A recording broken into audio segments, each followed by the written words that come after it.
So finding the problem took us a while because what we kept running into is very confusing. Um, the power steering pump, is up back here. This guy.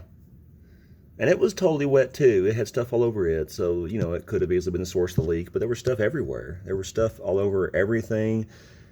And even the part I was worried about, where I was telling you about the rack and pinion, this is what, if it was broke, I couldn't have helped you. It would be an actual full rack and pinion, that kind of $1,000 nightmare job I talked about.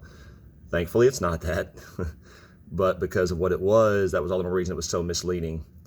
That was the thing, like the fluid was even falling from back here.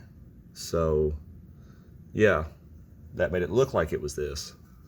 And again, that's why we were so confused, trying to figure all this out.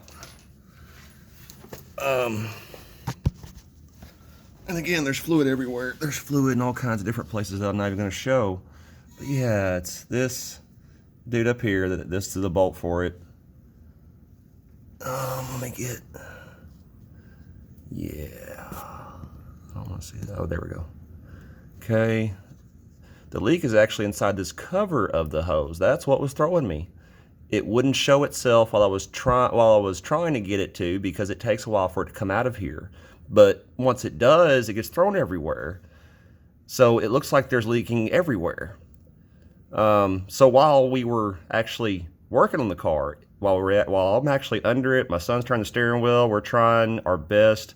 No evidence of what's going on. Nothing coming out. I'm getting kind of aggravated, sitting in my garage trying to think of solutions. And then I see it leaking one more final time. Another friend suggested cleaning everything up and then double checking. This was dripping. It's like, finally, this is definitely the hose. This is the power steering hose that you just bought. I just picked up. This is what we got to take off, and yeah, it's going to be a challenge too. We got to get off this end and end way down there in the middle. Some stuff we're gonna have to take loose from up top. So yeah, we got some work ahead of us. That was all the more reason I was asking into Monday. The more I was researching this, the more I saw this was a super hard job, because the other stuff is very, we're talking 2 hours or something, an hour.